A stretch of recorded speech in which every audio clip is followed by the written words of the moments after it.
नमस्कार। पुस्तक समीक्षा अवलोकन की श्रृंखला में मैं जिस मुक्तक गद्य के अनमोल रत्न रूपी गद्य मुक्ताओं के संग्रह को लेकर उपस्थित हूँ, इसका शीर्षक है बाण गद्य और इसकी विदुषी लेखिका है डॉक्टर पद्मिनी नातू। इस अद्भुत पुस्तक का प्रकाशन Vivek printers, Daliganj railway crossing, Sitapur road, Lucknow द्वारा हुआ है। इसका मूल्य 99 रुपये मात्र है। लब्ध प्रतिष्ठित लेखिका बहुआयामी व्यक्तित्व को धारण करती हैं। आपका अनेक भाषाओं पर अधिकार है। विविध विधाओं एवं कला क्षेत्रों में तथा भाषाओं में आपकी रचनाओं का प्रकाशन तथा आकाशवाणी और दूरदर्शन से प्रसारण होता रहा है।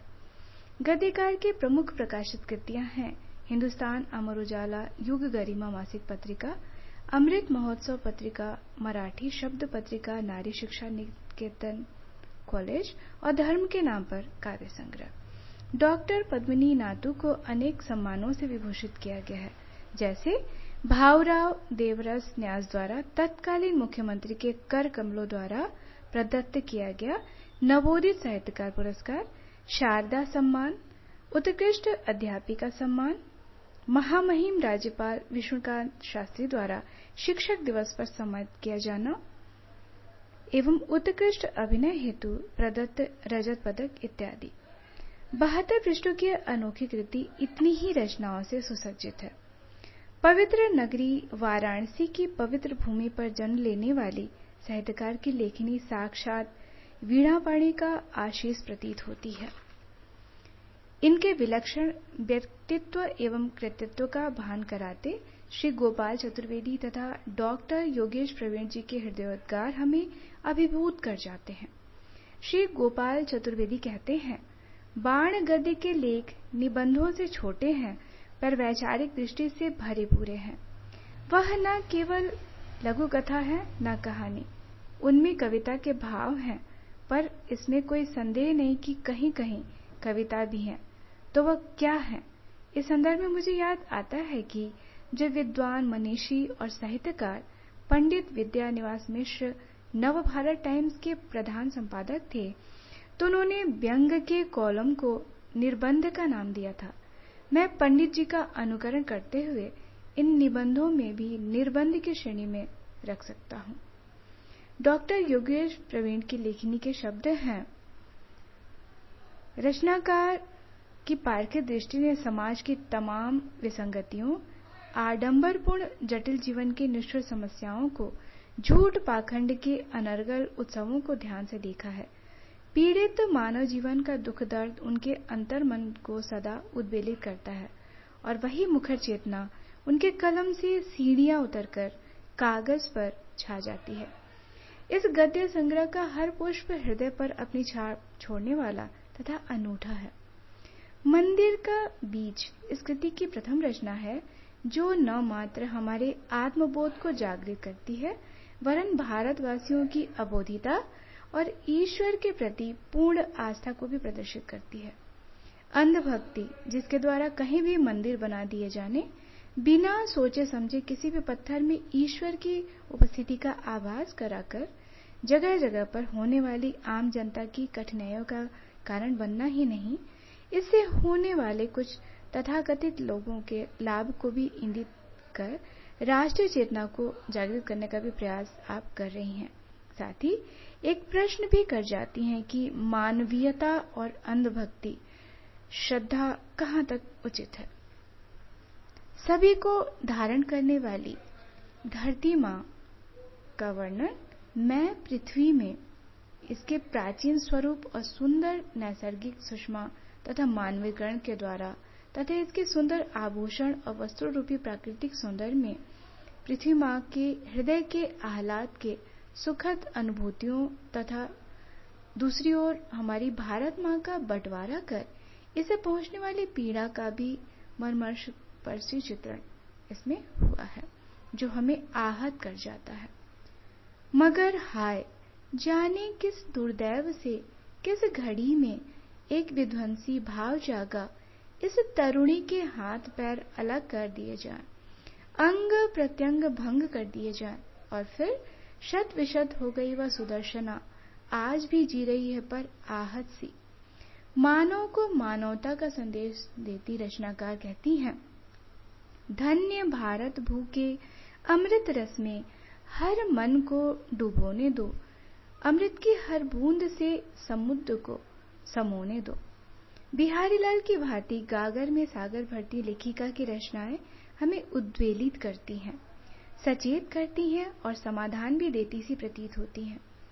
मध्यम वर्ग किस तरह हर तरह से विवशताओं में फंसा हुआ, परंपराओं का जिम्मा उठाए आर्थिक परेशानियों को सहता, सरकारी योजनाओं के लाभ से वंचित विसंगतियों में जी रहा है, इसका यथार्थवादी मनोवैज्ञानिक चित्रण करने के साथ ही वर्तमान समय में भी श्री कृष्ण की अवतारणा की आशा कर रही हैं, जो स्थितियों को ठीक कर मानव मात्र के जीवन की रक्षा कर मध्यम वर्ग का दर्द, इस शीर्षक को सार्थक करती पंक्तियां इस भाव को, इस पीड़ा को अभिव्यक्त करती हैं। साथ ही वे कहती हैं, सखी सैया तो खूबे कमात है, महंगाई डायन खाए जात है। कविवर बिहारी लाल के समान बहुत ही कम शब्दों में अर्थ गांभीर्य को धारण करने की कला आपको खूब आती है, तभी तो भ्रष्टाचार जैसे ज्वलंत और समाज को आघात पहुंचाने वाले विषम तथा विषय जनित महज कुछ पंक्तियों में ही अपने इस परिकल्पना को वो भ्रष्टाचार के खिलाफ मुहिम चलाकर जड़ से खत्म करने हेतु नव चेतना लाना चाहती हैं।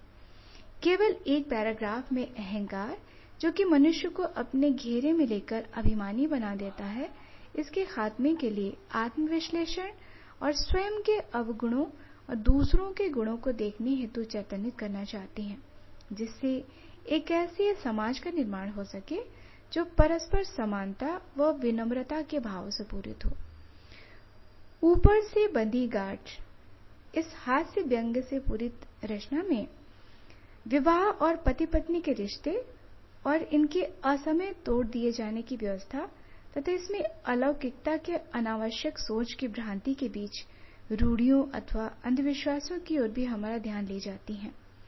वृद्धावस्था नई पीढ़ी को काबू करने वाला चमत्कार शीर्षक अपने आप में अनूठा है, जिसमें वृद्ध पीढ़ी की उपेक्षा और युवा पीढ़ी के जीवन की स्वेच्छाचारिता के माध्यम से वृद्ध पीढ़ी के प्रति कर्तव्य बोध जागृत करता है। माँ, जो मात्र दया, करुणा, ममता और प्रेम की प्रतिमूर्ति समझी जाती है, वाक्रोक्ति के माध्यम से इसके हृदय की संवेदनशीलता, भावुकता, प्रेम, इसकी वेदना, पीड़ा, भावानुभूति इत्यादि को समझने की ओर हमारा ध्यान निबंधकार क्या आप जानते हैं में कर रही हैं, जो अपने बच्चों के लिए अपने को समर्पित ही नहीं करती बल्कि अपने भावों को भी नहीं जी पाती, ऐसी माँ को सादर नमन। स्वकेंद्रित स्वार्थी मानसिकता से भरी आधुनिक पीढ़ी की स्वेच्छाचारिता और उच्छृंखलता ये पीढ़ी में वर्णित है, जो आधुनिक समय में भी प्रासंगिक है। अबला शीर्षक में समानता की निरर्थक होड़ में अपनी अस्तित्व की गरिमा और महत्व स्वयं खोती स्त्री के प्राचीन और वर्तमान स्वरूप का व्यंग और वक्रोक्ति के माध्यम से चित्रण हुआ है, जो वर्तमान समय में परिवार और रिश्तों के टूटने में एक महत्वपूर्ण कारण बनता जा रहा है। शीर्षक माल संस्कृति आधुनिकता की वास्तविक अभिलाषा दे जाता है कि आधुनिकता का अर्थ विचार और व्यवहार में आधुनिक होने से है, न कि पहनावे और रहन सहन के अत्याधुनिक होने से। तथाकथित सभ्य होकर भी अंधविश्वास और ज्योतिष इत्यादि के जाल में फंसी जनता को सचेत कर अधूरे ज्योतिर्विदों के तुक्के नामक शीर्षक में आप अत्यंत प्रेरणादायी संदेश दे जाती हैं। रहस्यात्मक विचारों की अभिव्यक्ति लेखिका की अद्भुत रचना अनंत रहस्य में हुई है। कोशिश में जीवन के संग्राम में मनुष्य की तीव्र जिजीविषा को रचनाकार इस प्रकार से संजोती है। यम सेना की ध्वजा जब जरा दृष्टि में आती है, करती हुए युद्ध रोगों से देह हारती जाती है। अतुकांत छंद निकलने इससे पहले कि मैं मनुष्य के जीवन के कड़वे यथार्थ, वेदना, उपेक्षा, टीस और जीवन में स्वाभिमान के न रहने तथा उपयोगिताहीन तिरस्कृत हो जाने से पूर्व ही सम्मान पूर्वक एक मनुष्य के संसार से चले जाने की बात आप कह रही हैं। यह कटाक्ष भी वर्तमान समाज के असंतुलन पर किया गया है। आजादी का दिन।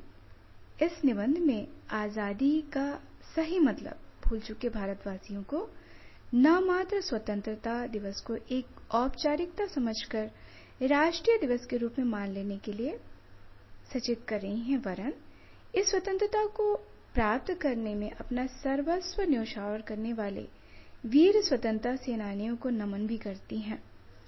आप अंग्रेजों द्वारा दी जाने वाली यातना की बर्बरता को याद दिलाकर हमारी सोई चेतना को जगाना भी चाहती हैं कि जिस स्वतंत्रता को इतने वर्षों की गुलामी के बाद इस प्रकार प्राप्त किया गया है, उसका मूल्य समझना कितना आवश्यक है।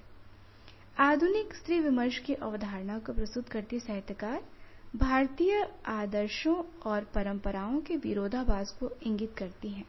आप नारी के अस्तित्व को पूज्य मानकर इसके प्रति आदर भाव को प्रदर्शित करने वाली सोच को एक ओर प्रदर्शित करती हैं, तो दूसरी ओर कन्या का दान अर्थात कन्यादान को अप्रासंगिक मानकर स्त्री स्वातंत्र्य की मर्यादित परिकल्पना को उजागर करती हैं।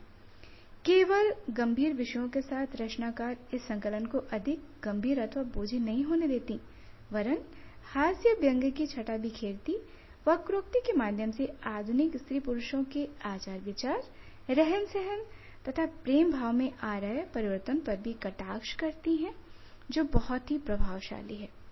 जीके का महत्व बहुत ही चुटीले शीर्षक में लेखिका जीके के वास्तविक अर्थ को समझाती अनेक प्रासंगिक समस्याओं को संक्षिप्त से निबंध में दर्शाने के साथ ही अत्यंत महत्वपूर्ण जानकारी भी सहज ही उपलब्ध करा देती हैं, जो आपकी विद्वता को प्रदर्शित करता है।